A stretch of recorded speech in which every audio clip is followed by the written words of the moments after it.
Soya beans குழம்பு வைக்கிறதுக்கு soya beans எடுத்துக்கலாம். சோயா பீன்ஸ் எடுத்து வேக வச்சுக்கிடுவோம். தக்காளி வெங்காயம் எடுத்து நறுக்கி வச்சுக்கலாம். ஆயில் ஊற்றிக்கலாம். கடுகு போட்டுக்கிடுவோம். கருவேப்பிலை, வெங்காயம் சேர்த்துக்குவோம்.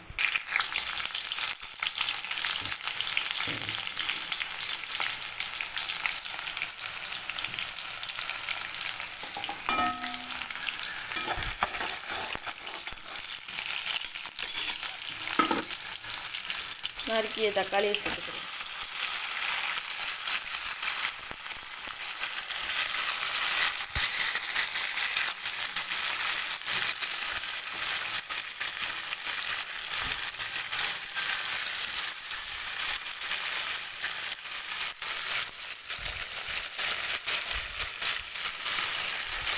தேவைக்கேற்ப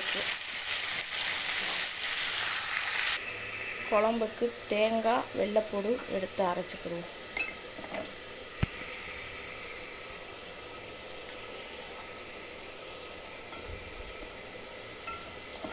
மூணு பல்லு வெள்ளைப்பூடு, ஒரு தேங்காய் சில்லு எடுத்து பேஸ்ட்டு பண்ணிக்கிடுவோம். தக்காளி வதங்கிடுச்சு. தேவைக்கேற்ப வீட்டு மசால் பொடி சேர்த்துக்கிடுவோம். மசால் பொடி போட்டாச்சு. தேவைக்கேற்ப தண்ணி சேர்த்துக்கிடுவோம்.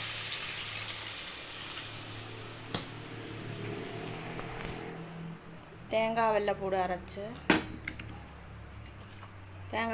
அரைச்ச பேஸ்ட்டை சேர்த்துக்கிடுவோம்.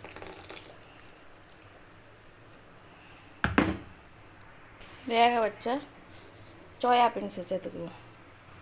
சோயா பீன்ஸ் குழம்பு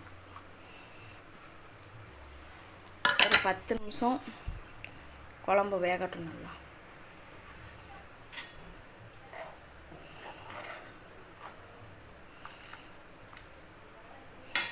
பத்து நிமிஷம் வேகவும் பார்ப்போம் குழம்ப.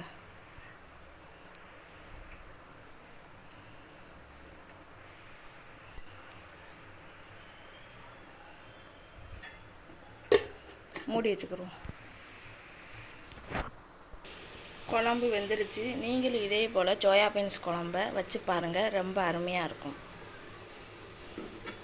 குழம்பு ரெடி ஆயிடுச்சு.